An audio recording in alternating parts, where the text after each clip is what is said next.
Oremos, Señor, estamos aquí reunidos, Padre Santo, para darte gracias. Hoy colocamos a tu disposición, Señor, nuestro estado de ánimo, nuestra disposición. Hoy colocamos ante ti, Padre bendito de la gloria, el interés, la fuerza de voluntad que hoy traemos, Señor, para aprender un poco más de tu palabra.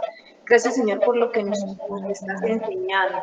Porque tú, Padre bendito, dejaste las escrituras para que nosotros pudiéramos caminar de manera correcta en este mundo. Recordamos, Señor, como dice tu palabra, que nuestra ciudadanía está en los cielos, que aquí en esta tierra solo somos advenedizos, somos extranjeros, y que algún día, Señor, tú vendrás por tu iglesia. Padre, ayúdanos a estar caminando en rectitud, para que seamos tenidos por dignos de ser arrebatados, bendito Padre.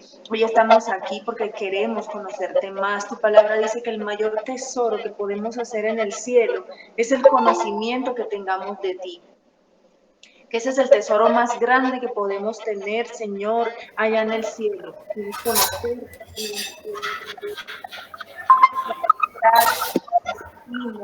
te glorificamos, te bendecimos, Señor. En el nombre de Jesús te damos gloria, honra y alabanza, Señor. Amén y amén. Sebas, porfa, cierra el micro que no se oye bien.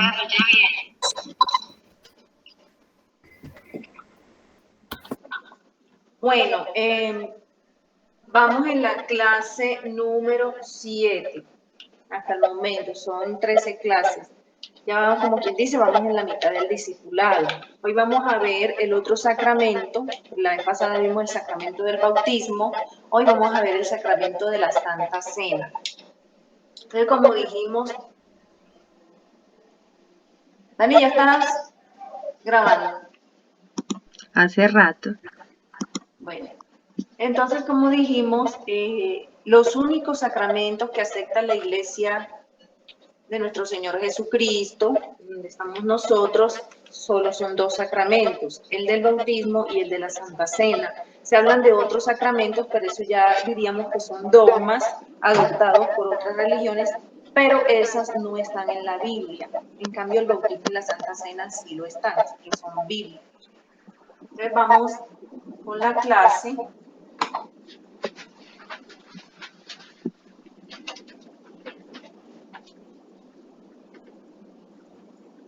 Hay que presentarse.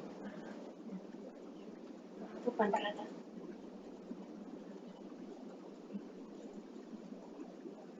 Aquí. Aquí mismo. Abajo.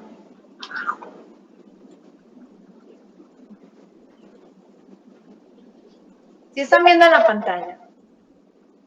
¿Sí ven la pantalla? Sí. Sí. Bueno, vamos a ver hoy la Santa Cena. La Santa Cena, dice la palabra, fue instituida por nuestro Señor Jesucristo. Fue instituida por nuestro Señor Jesucristo al despedirse de sus discípulos en la llamada Última Cena. Bueno, se me faltaron dos letricas. En la llamada Última Cena. Si nosotros nos vamos a Mateo 26, 29, dice, y mientras comían, tomó Jesús el pan y lo partió y dio a sus discípulos y dijo, tomad, comed, este es mi cuerpo. Y tomando la copa y habiendo dado gracias, les dio diciendo, bebed de ella todos, porque esto es mi sangre del nuevo pacto, que por muchos es derramada para remisión de los pecados. Y os digo que desde ahora no beberé más de este fruto de la vid hasta aquel día en que lo beba nuevo con vosotros en el reino de mi Padre. Entonces aquí vemos que él habló del pan y habló del vino, ¿cierto? Y luego dice que Jesús pidió que al conmemorarla, o sea, al conmemorar la Santa Cena, nos acordáramos de él y de su sacrificio. Y nos pidió que celebráramos este evento hasta que él regrese. Miren que en Mateo no dice por ninguna parte que lo conmemoremos. Pero si nos vamos a Lucas 22, 15, 20, dice, Y les dijo, cuanto he deseado comer con vosotros esta Pascua antes que padezca, porque os digo que no la comeré más hasta que se cumpla en el reino de Dios. Y habiendo tomado la copa, dio gracias y dijo, tomad esto y repartidlo entre vosotros, porque os digo que no beberé más del fruto de la vid hasta que el reino de Dios venga. Y tomó el pan y dio gracias y lo partió y les dio diciendo, esto es mi cuerpo que por vosotros es dado. Y dice, haced esto en memoria de mí. Haced esto en memoria de mí significa que lo hiciéramos siempre. De igual manera, después que hubo cenado, tomó la copa diciendo, esta copa es el nuevo pacto en mi sangre que por vosotros se derrama. Aquí vamos a ver varias cosas acerca de la Santa Cena. Sí. Entonces, cuando él dice en Lucas, hacer esto en memoria de mí, estaba diciendo que lo hiciéramos siempre. Es eso. Entonces, miremos algo. Anteriormente, en el tiempo antiguo, cuando el pueblo de Israel fue sacado de Egipto, veamos de dónde viene la cuestión de la Santa Cena, o todo lo que se llama la Pascua. ¿Qué conforma todo lo de la Pascua? Cuando el pueblo de Israel estaba en Egipto esclavizado por el pecado, y él envía a Moisés a que lo saque de allá, ahí se dieron una serie de cosas que estaban anunciando ya cómo sería en el futuro el proceso de la salvación, cómo sería el proceso para libertarnos a nosotros del pecado. Y acá fue el proceso de cómo libertó Dios al pueblo de Israel de la esclavitud de Egipto. Entonces, él viene y les dice en Éxodo 12:2 que a partir de ese momento sería el primer mes. Miremos en Éxodo 12:2.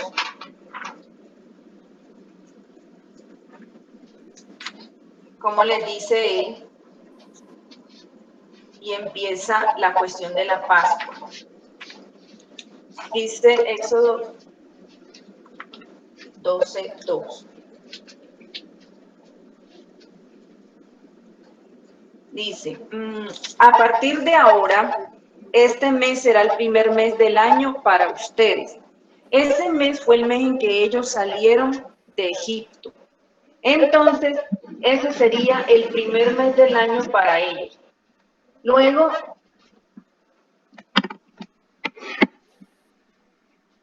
si nosotros lo llevamos ese primer mes al significado para hoy, vamos a ir de una vez contrastando lo uno con lo otro.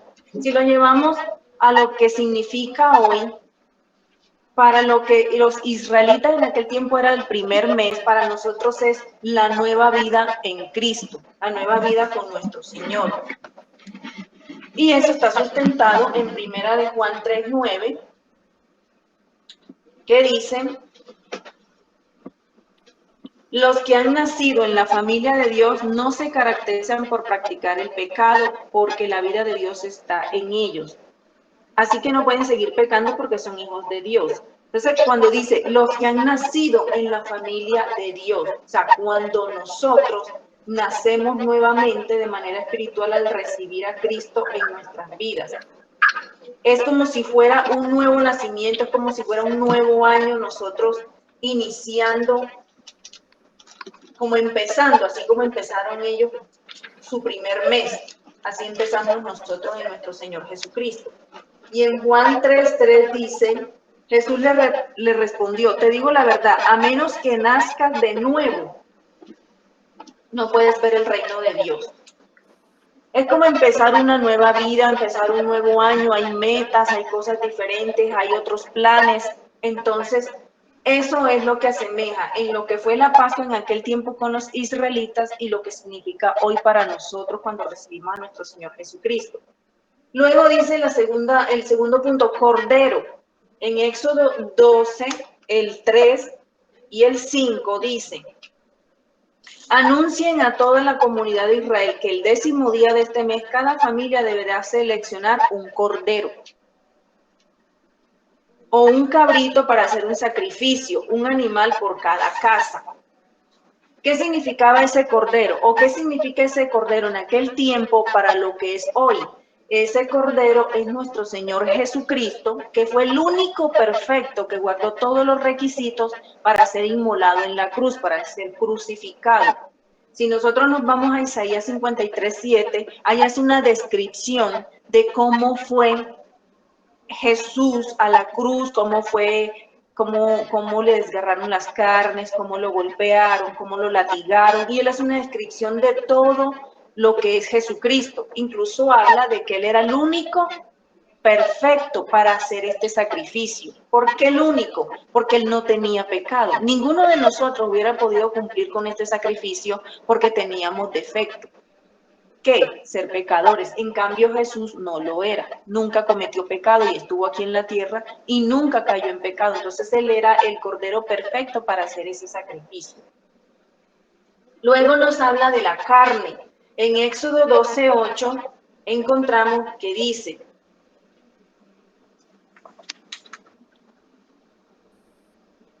esa misma noche asarán la carne al fuego y la comerán acompañada de hojas verdes y amargas y pan sin levadura. Es tan bonito cuando uno se pone a escudriñar la Biblia a fondo y empieza, yo ya cuando me pongo a leer la Biblia, yo empiezo a mirar, a ver, bueno, yo quiero saber qué hay detrás de esto que yo estoy leyendo, este pasaje, qué es lo que hay detrás, qué significa, o sea, ya me entra como la curiosidad, como la expectativa. Y miren que en este simple versículo, cuántas cosas están ahí detrás escondidas. Esa misma noche asarán la carne, ahí tiene un significado. Al fuego, eso también tiene un significado. Y la comerán acompañada de hojas verdes y amargas, tiene un significado. Y pan sin levadura, también tiene un significado.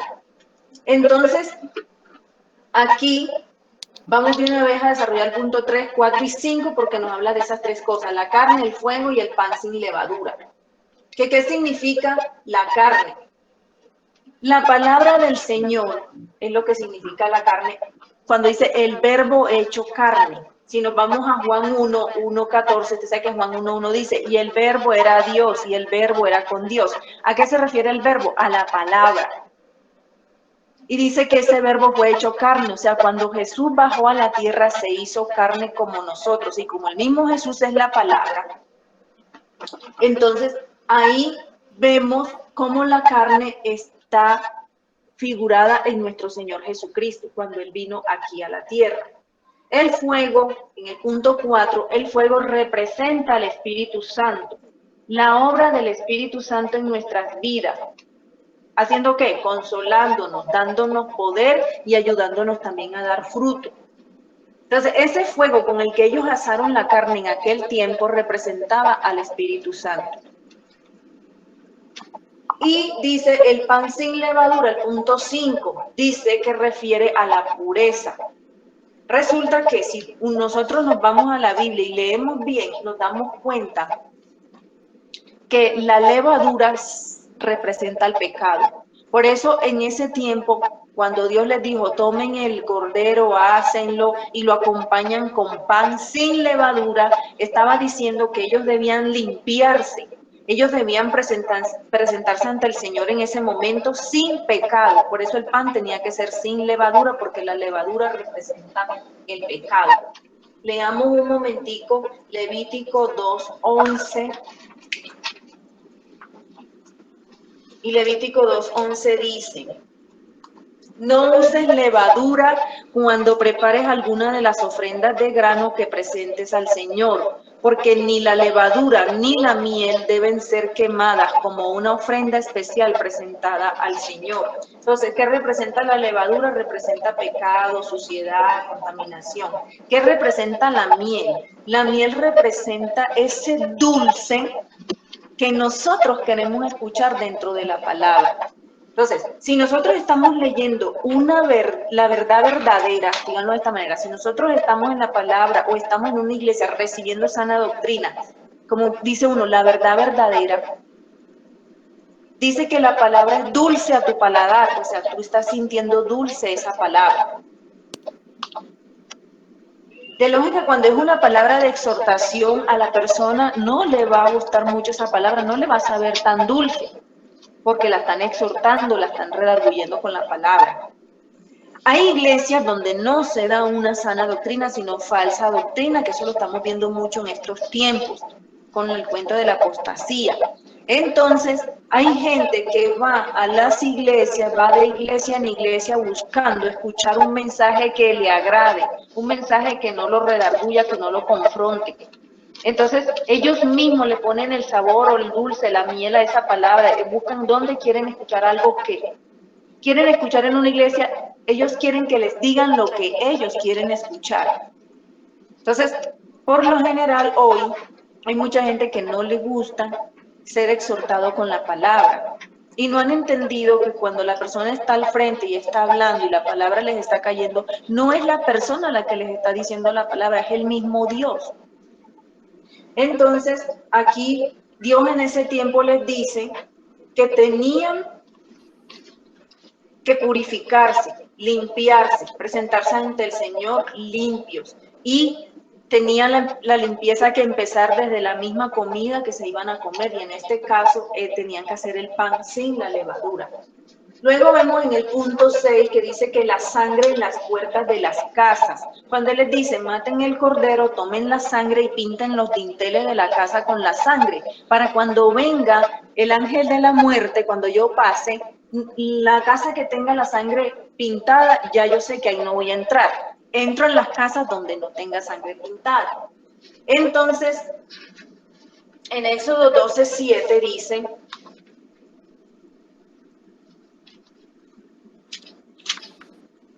dice, después tomarán parte de la sangre y la untarán en ambos lados y en la parte superior del marco de la puerta de la casa donde comen el animal. ¿Qué significaba eso? Que ahí no iba a entrar el ángel de la muerte. Acuérdense que esto se hizo fue porque se iban a matar todos los primogénitos de cada familia y que fue la última plaga que Dios envió a, ¿cómo se llama? A Egipto. Y en el versículo 13 dice, pero la sangre sobre los marcos de las puertas servirá de señal para indicar las casas donde ustedes estén. Cuando yo vea la sangre pasaré del arco. Esa plaga de muerte no los tocará a ustedes cuando yo hiera la tierra de Egipto. ¿Qué representa la sangre hoy para nosotros? Esa sangre que se pintó en los dinteles de las puertas en aquel tiempo, que era la sangre del cordero que ellos mataron para esa Pascua, es la sangre, representa hoy la sangre de nuestro Señor Jesucristo que Él derramó en la cruz por la expiación de nuestros pecados y por la propiciación de nuestros pecados. Vayámonos aquí de rapidez a Primera de Juan 1:7 y dice, si vivimos en la luz, Primera de Juan 1:7. Si vivimos en la luz, así como Dios está en la luz, entonces tenemos comunión unos con otros y la sangre de Jesús, su Hijo, nos limpia de todo pecado. Esa sangre que derramó Jesús en la cruz nos limpia a todos nosotros, los que lo recibamos o hemos recibido, nos limpia de todo pecado. En aquel tiempo era que allí no iba a vivir el primogénito.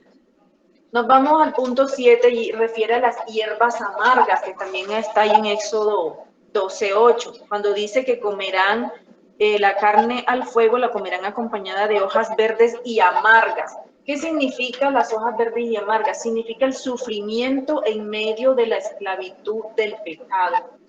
Cuando Jesús dice, toma tu cruz y sígueme, o sea, representa como que sí, vamos a vivir una vida de pruebas, de aflicciones, de situaciones difíciles, pero son cosas que tendrán que suceder en nuestra vida porque Dios quiere llevarnos a un nivel más alto del que estemos en ese momento. Y de pronto uno sienta que a medida que va subiendo con Dios de nivel, cada prueba de pronto sea un poquito más difícil, pero yo lo miro como en la policía. De pronto lo que nosotros estudiamos de patrulleros para ser subintendentes, de pronto pudo haber sido algo fácil, pero cuando fuimos a estudiar de subintendentes para intendentes ya tenían que ser cosas mucho más complejas. Y así, porque es que el nivel que vamos subiendo cada día es de más responsabilidad y es de más entender, de más discernir, de más a recibir ese conocimiento, porque las pruebas que se vienen son más grandes y Dios va a demandar mucho de nosotros. Pero aquí nosotros sabemos que después que estemos con Él, nosotros somos más que vencedores. Entonces, ese sufrimiento en medio de la esclavitud del pecado representa esas hierbas amargas. Pero Dios dijo que Jesús dijo que murió en la cruz por nosotros, porque Él vino a ayudarnos a pasar todas esas pruebas. Ahora, Él también les dijo en Éxodo 12:11 que comieran ceñidos los lomos y el calzado con bordón en mano. Si nos vamos al versículo 11, dice, estas son las instrucciones para cuando coman esa comida. Estén totalmente vestidos, lleven puestas las sandalias y tengan su bastón en la mano. Coman deprisa, porque es la Pascua del Señor. ¿Qué quiere decir que uno debía comer ya con el lomo ceñido y el calzado puesto?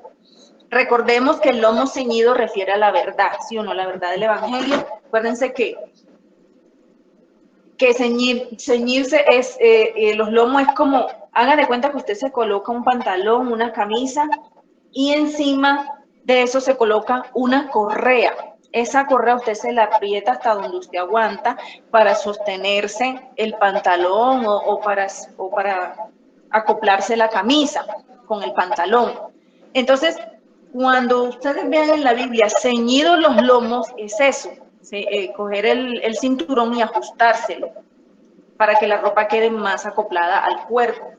Entonces está diciendo aquí que nosotros debemos estar listos para el llamado de Dios. Debemos estar preparados con nuestras vestiduras blancas para cuando Él nos llame. Eso es lo que refiere, es el significado en el día de hoy. Entonces, Él, yo digo aquí, nos hace varios llamados. Por ejemplo, si ya nosotros recibimos a Jesucristo, lo recibimos, y Él nos empieza a preparar, el primer llamado que Él nos hace, es ese, a recibir su Hijo Jesucristo. Listo. Después que recibimos a Cristo y nos empieza a entrenar, Él nos hace el llamado, digámoslo, para el ministerio que Él tiene para nosotros. Ah, bueno, tú estás leyendo Biblia, te estás preparando, estás yendo a la iglesia, estás aprendiendo muchas cosas. Bueno, el llamado que tengo para ti es el ministerio, un ejemplo, de la alabanza o del pastorado, o vas a ser un misionero, o vas a ser un evangelista, un salmista. Bueno, te tengo llamado para eso. Entonces ya te comienzas a preparar en esa parte. Y la preparación general que es, desde que uno recibe a Cristo hasta el día que Él nos llame, estar siempre viviendo en santidad, viviendo en integridad y en rectitud. Y entonces, ya cuando se llegue el día, por ejemplo, lo primero que viene ahorita, que es el levantamiento de la iglesia, pues se irán los que estén preparados. Se irán los que tengan sus vestiduras blancas limpias, sin mancha. Pero aquellos que de pronto desean ser cristianos, llevan una doble vida y de pronto se queden, quiere decir que esos no estaban preparados. Y por último, dice celebración perpetua en el Éxodo 12:14. El versículo 14 dice, este será un día para recordar. Cada año de generación en generación deberán celebrarlo como un festival especial al Señor. Esta es una ley para siempre. Ahí nos está diciendo que este evento de la Pascua sería recordado por siempre. Y es lo que nos trae hoy para hoy, para hacerlo siempre en memoria de Él. Aquí estamos hablando específicamente de esa Santa Cena. En Lucas 22:19 lo leímos ahorita, donde dice que siempre que hagamos la Santa Cena, lo hagamos en memoria de Él. Aquí resumidito está lo que eran los elementos de la Pascua en aquel tiempo y cómo se representan en el día de hoy. Ahora miremos cuál es el significado de la Santa Cena. Para nosotros los cristianos, el pan y el vino son elementos fundamentales de la Santa Cena y son símbolos que nos recuerdan, símbolos que nos recuerdan el sacrificio de Jesucristo. Pero estos símbolos, este recuerdo nos exige algo más interno en nosotros, que es la pureza de corazón y el amor al Señor. Y nos dice que cuando nosotros participamos de la cena, tenemos que recordar y confesar que fuimos librados de la esclavitud del pecado por los méritos de la sangre y el cuerpo de Cristo, que fue entregado en la cruz. Ahora, ¿qué significan estos dos símbolos o elementos para nosotros? Resulta que yo me puse a buscar, porque yo siempre he escuchado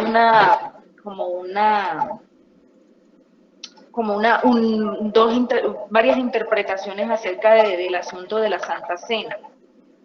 Y les voy a leer un pedacito de lo que dice Will Graham, el pastor Will Graham, sobre la Cena del Señor.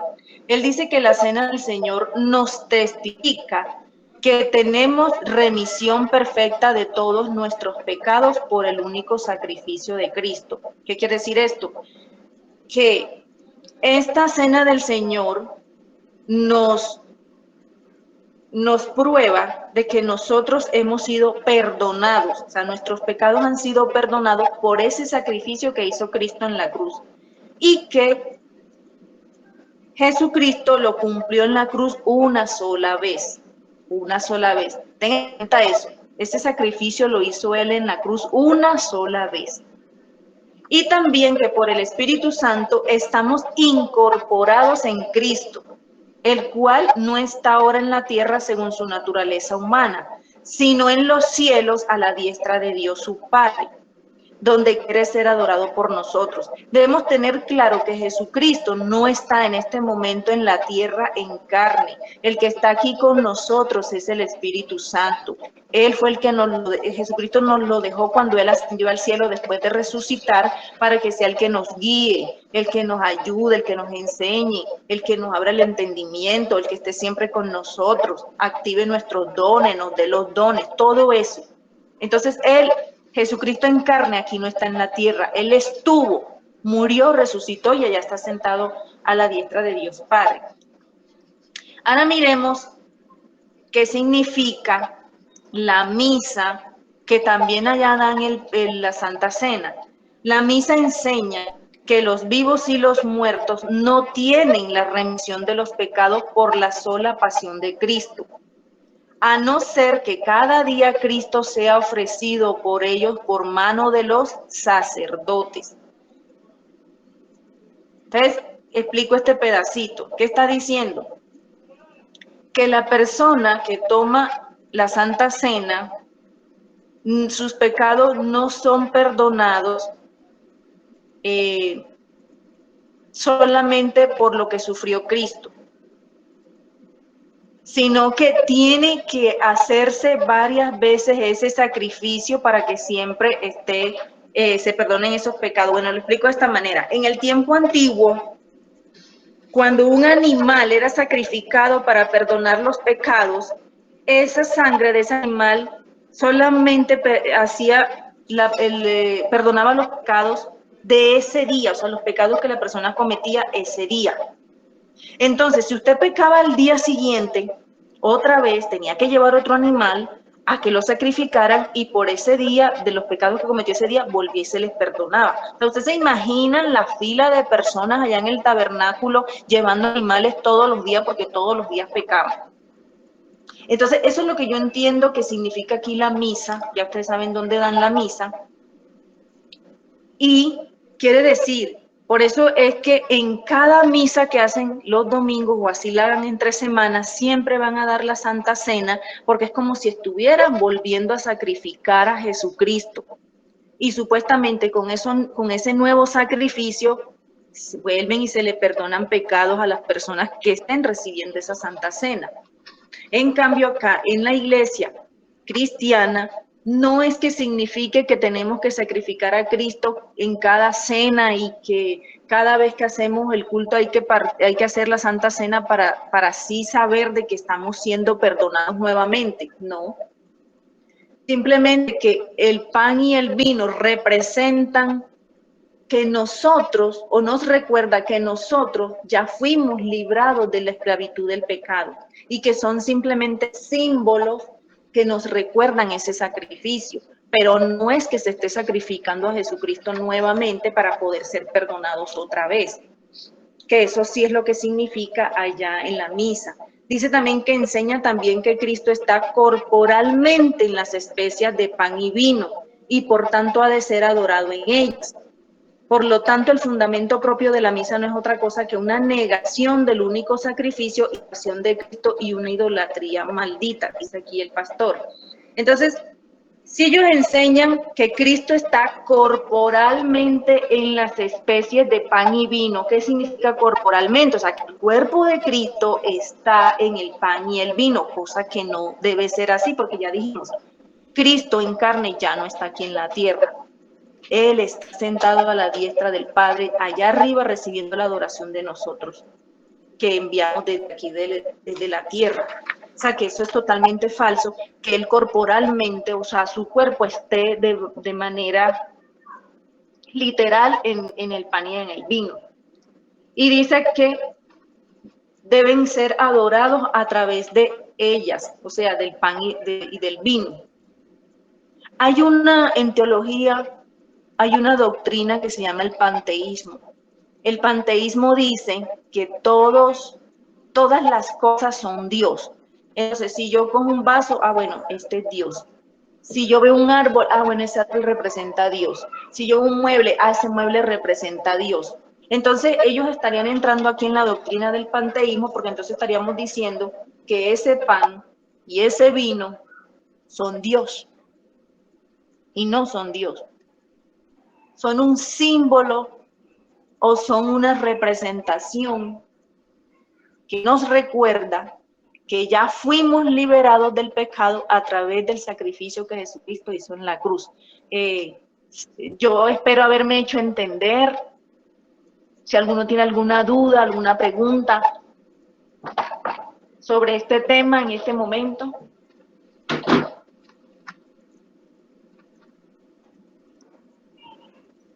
Si me han entendido. Sí. Bueno, entonces sigamos. Entonces, aquí a modo de... Dime, Sebas. ¿Qué? Que sí me copia. Que sí entendimos. Algo supe como un micrófono ahí prendido, pensé que me estaban hablando. Sí, entendimos. Bueno, Sí, entonces, la Santa Cena no es más que la conmemoración de la muerte sacrificial de Jesucristo en la cruz por nosotros. Y también, ¿qué estamos haciendo al tomar la Santa Cena? Estamos proclamando su segunda venida. Con esto estamos, ¿qué? Lo estamos recordando y mantenemos en nuestra mente y en el corazón el pacto que él hizo con nosotros. Yo les decía en un devocional en estos días que el último pacto que hizo Dios con el hombre fue este, que es nuestro Señor Jesucristo, y ese es el último pacto. ¿Y cuál es en qué consiste el pacto? Que para nosotros poder reconciliarnos con Dios Padre tenemos que recibir a su Hijo Jesucristo. Eso. Entonces, aquí con la Santa Cena recordamos siempre ese pacto. ¿Qué es el pan? El pan representa el cuerpo de Jesús, que dice que fue molido y sacrificado por nuestras transgresiones o pecados, y que él sobre su cuerpo llevó nuestras culpas y enfermedades. Eso lo podemos leer en Isaías 53:5. Cuando en las iglesias se va a hacer la Santa Cena, hay iglesias que usan el pan común y corriente. Hay veces que pronto no tienen el pan común y corriente y puede dar un pedacito de galleta. En otras iglesias usan el pan con levadura y en otras iglesias usan el pan que lo elaboran específicamente para ese día, para ese evento que van a hacer. El vino, que representa la sangre de nuestro Salvador y que fue necesario que él la derramara, porque ustedes saben que no hay pacto sin derramamiento de sangre. En todo pacto debe haber un derramamiento de sangre. Entonces, aquí la sangre que se derramó fue la de nuestro Señor Jesucristo, para nuestra redención. Por lo general, para representar la sangre de Cristo, se usa un vino común y corriente o se usa el jugo de uva, que es el vino sin fermentar. Ya miren las imágenes. Y acá, ¿quién puede participar de la cena? La cena es un acto de conmemoración del sacrificio, ¿cierto? Entonces es obvio que quien participe de la cena tienen que ser personas que crean en Jesucristo, que lo hayan recibido como Señor y Salvador y que quieran renovar su pacto. Ya, entonces, antes de tomar estos elementos, o sea, el pan y el vino, nosotros debemos hacer un acto de contrición y de confesión de pecados. Porque si no lo hacemos, es como si estuviésemos participando de la cena de manera indigna. Entonces, ¿qué hace uno antes de recibir la Santa Cena? Uno le ora a Dios en el nombre de nuestro Señor Jesucristo, le pide perdón por los pecados, se arrepiente sinceramente y pide perdón por los pecados, para así sentir que sus vestiduras están limpias, que ha sido perdonado y que está listo para recibir la Santa Cena. En las iglesias prefieren que el quien reciba la cena ya esté bautizado. ¿Por qué? Porque es una persona que además de que cree en Jesucristo y que lo recibió en su vida, ya dio el paso público de bautizarse para diciéndole a Dios, Señor, yo renuncio a todo y yo sigo mi vida contigo. Entonces, esa persona que esté bautizada es la que puede recibir la Santa Cena. Ahí les dejo unos versículos, Mateo 6:15, 1 Corintios 10, 16, 17, 11, 28 y 2 Corintios 5, 15, para que lo lean con más detenimiento allá cuando estén descansaditos. Hay que tener en cuenta algo. Cuando ustedes van a recibir la Santa Cena, que hay que primero pedir perdón a Dios antes de recibir la cena. Tenemos que recordar varias cosas, muchachos, y es, nosotros debemos de recordar en ese momento a quién no hemos perdonado, porque se sabe que si nosotros no perdonamos las ofensas de otros, a nosotros no nos van a perdonar en el cielo. Entonces dice en Mateo 6:15 que nosotros debemos probarnos cada uno a nosotros mismos. O sea, que es probarnos a nosotros mismos. Es, si yo sé que estoy mal con el vecino, si yo sé que estoy mal con mi mamá, con mi papá, con mi hermano, si ahí no hay algo que se ha organizado, entonces yo tengo que organizar eso. Entonces, yo todavía no he perdonado a X fulano, entonces yo tengo que pedir perdón y perdonar a esa persona también. Y saber que nosotros siempre, constantemente debemos estarnos conduciendo en temor, porque ya nosotros fuimos rescatados de nuestra vana manera de vivir, nuestra mala manera de vivir. Entonces, cada uno de nosotros debemos examinarnos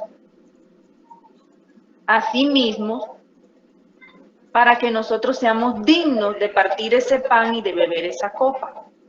Porque si hay algo malo en nuestra vida, algo que también hay que tener en cuenta qué hay en mi vida que yo aún amo, pero que a Dios no le agrada, porque de eso también me tengo que deshacer. Entonces, si yo aún hay algo en mi vida que yo amo, pero sé que según la palabra he aprendido que a Dios no le gusta, entonces yo también estoy bebiendo y comiendo el pan, la Santa Cena, indignamente.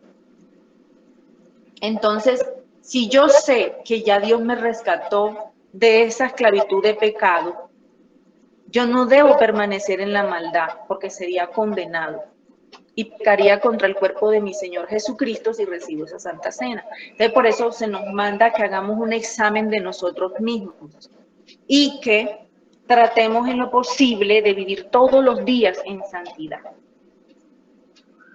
Entonces, ¿cuándo se debe celebrar la Santa Cena?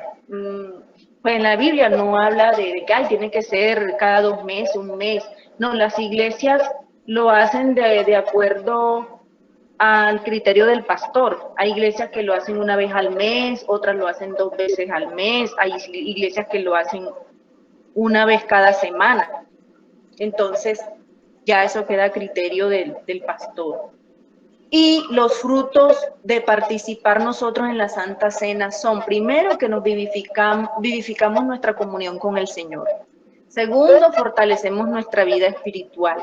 Y tercero, se arraiga mucho más nuestra fe en Jesucristo como nuestro Señor y Salvador. Esto siempre y cuando lo hagamos, como les acabé de decir ahorita, con toda esa convicción, primero de pedir perdón por nuestros pecados, la convicción de que nosotros ya no debemos andar caminando en los pecados, en la maldad, sino de estar viviendo todos los días en santidad, agradando al Señor. Y por último, ya les digo en qué consiste la tarea. ¿Alguna pregunta, alguna duda? ¿Alguien quiere aportar algo?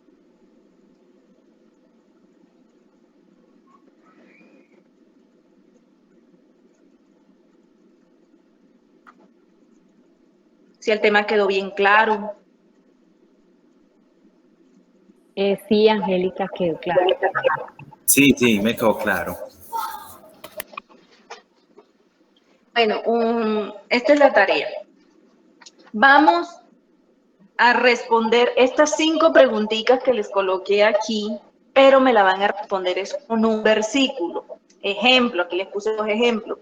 ¿Por qué vivirá el justo? Entonces ustedes van, no sé de qué manera, a buscar en la Biblia. ¿Y por qué vivirá el justo? Es que yo he escuchado que el justo vivirá por la fe. Bueno, ¿dónde dice eso? Entonces usted va y lo busca en la Biblia y eso lo va a encontrar en Romanos. Eso lo va a encontrar en Romanos 1:17. Y leamos un momentico Romanos 1:17 y verá lo que dice.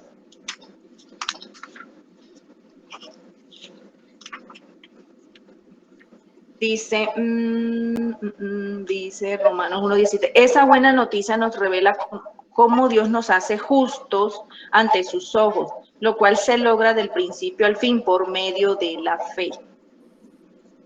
Como dicen las escrituras, es por medio de la fe que el justo tiene vida o que el justo vivirá, como lo dice en la Reina Valera. Por la fe el justo vivirá. Entonces, ahí ya me está dando la respuesta. Otra, ¿cuántos sacrificios quedan al pecar voluntariamente después de haber recibido el conocimiento de la verdad? Acuérdense que una vez hablamos de que nosotros después que recibimos a nuestro Señor Jesucristo, ¿cierto? Y seguimos pecando, ya no quedan más sacrificios por esos nuevos pecados que estemos cometiendo después de haberlo recibido. Entonces uno dice, ¿dónde es que dice eso de que no quedan más sacrificios? Entonces se van a Hebreos 10:26, porque ya yo les di la respuesta, y ahí van a encontrar en Hebreos 10:26 que dice que por esos pecados que nosotros cometamos ya no hay más sacrificio. Entonces dice, queridos amigos, si seguimos pecando a propósito después de haber recibido el conocimiento de la verdad, ya no queda ningún sacrificio que cubra esos pecados. Entonces, así, de esa modalidad, vemos estas 5 preguntas que están aquí abajito, entonces las van a contestar con el versículo que corresponde allí.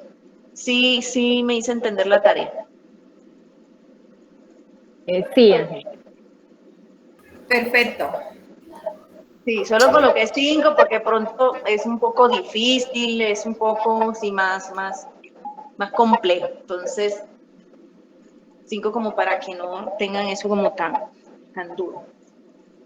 Yo los invito a que sigan escudriñando la palabra, sigamos aprendiendo y recordarles que si de pronto aquí en el grupo hay personas nuevas y quieren hacer este discipulado, el canal de YouTube hemos subido todas las lecciones que hemos dado. Esta es la 7ª lección. Sé que falta la 5 que no la grabamos ese día, no la pudimos grabar, pero la vamos a grabar para subirla de una vez. Entonces, vamos a enviar ahorita por el grupo todos los links de cada una de las lecciones para que quien necesite repasar o para quien quiera empezar desde la primera lección y llegue para que se ponga al día hasta hoy y mire también las tareas que se han hecho y las realice. Todavía estamos a tiempo de que se pongan al día, entonces empiecen a hacerlo y para que se coloquen al día. Entonces, si no es más, Dios me los bendiga, espero que hayan entendido la clase, se dispongan mucho más a leer la palabra. Y Mari, si usted tiene algo que decir, algo que complementar. Sí, hola, no, también quería decirles que muchas gracias por la disposición, porque miremos cómo están los muchachos reactivados en este estudio o en estas preguntas, han estado muy pilosos en eso y de verdad que es un motivo muy grande para nosotros los que estamos compartiendo, que tenemos la responsabilidad en el grupo, porque los vemos a ustedes muy comprometidos. Estuve pues invitando pues a John Byron, diciéndole que bueno que conociera de doctrina, lo mismo Mile que no sé, se nos conectó y como que se fue otra vez, pero como que estos mensajes quedaron grabados para decirles que, Mile, ahorita les vamos a mandar el link y a ver si quieren unirse pues al grupo de discipulado. El compromiso pues es con Dios y les vamos a mandar el link para que ustedes verdaderamente sepan qué es lo que Dios quiere en cada uno de ustedes y, Mile, se le da con el internet. Entonces, para que sepan verdaderamente y aprender, porque necesitamos doctrina, porque el enemigo es muy astuto y se está metiendo mucho con la gente y los está haciendo decaer, los está haciendo meter en depresiones y como nosotros no tenemos doctrina, no sabemos a qué tirarle. Entonces, de verdad que es bueno aprender para poder salir a la defensiva contra el enemigo. Y muchísimas gracias, Dios les bendiga. Si están de acuerdo, muy bueno. A ver, este discipulado también es para que los que quieran ir a las aguas a bautizarse y para que reciban la cena, mire lo que se habló de la cena. Pero si todavía no están preparados para bautizar, tranquilos, vamos aprendiendo. Yo también estoy aprendiendo y renovando muchas cosas en las cosas de Dios. Y Dios les bendiga. Y el que quiera terminar en la oración nos dice. Sí, ahorita vamos a mirar Mile que ellas van a empezar a mandar los links de los mensajes grabados. Y ustedes pongamos, cuando tenga tiempo en su casa, usted va mirando la clase número 1, mira a ver qué le quedó. Y ahí también hay unas preguntas que Angélica está haciendo, entonces para que renueve pues como esa fe. Y el que quiera orar, pues nos dice, acuérdense que ustedes están en oración, porque a ver, una oración esa es la que llevamos nosotros, pero esta oración es del discipulado para que nos abra el entendimiento, para que aprendamos doctrina, para que seamos cada día más dispuestos y que se nos renueve en nuestra mente el deseo ferviente de conocer de la palabra y buscar la presencia del Señor, porque en parte conocemos, pero en parte profetizamos, dice la palabra. Entonces, el que quiera orar para terminar. ¿Quién quiere? Sandra quiere orar. Hola, Mari, sí. Bueno, espera un momentico, subo por acá el volumen. A ver. Señor Dios Padre Todopoderoso, en esta tarde te damos gracias, Señor, por darnos la voluntad y la disposición para asistir a este grupo, Señor, para saber más de ti. Tenemos sed de ti, Señor. Te damos gracias, Señor, también por todas las cosas que nos das, por todas las enseñanzas, Señor, tanto las buenas como las que nos enseñan, las que vivimos cada día, Señor, que aunque nos hagan llorar, tienen un propósito, Padre. Te pedimos perdón cada día, Señor, por todas las cosas que todavía hacemos que no te agradan, Padre. Danos esa fortaleza, danos esa sabiduría para aprender, para saber más de ti, para acercarnos más a ti, Señor, para tener esa fe que necesitamos. Señor, aumentanos la fe, Señor.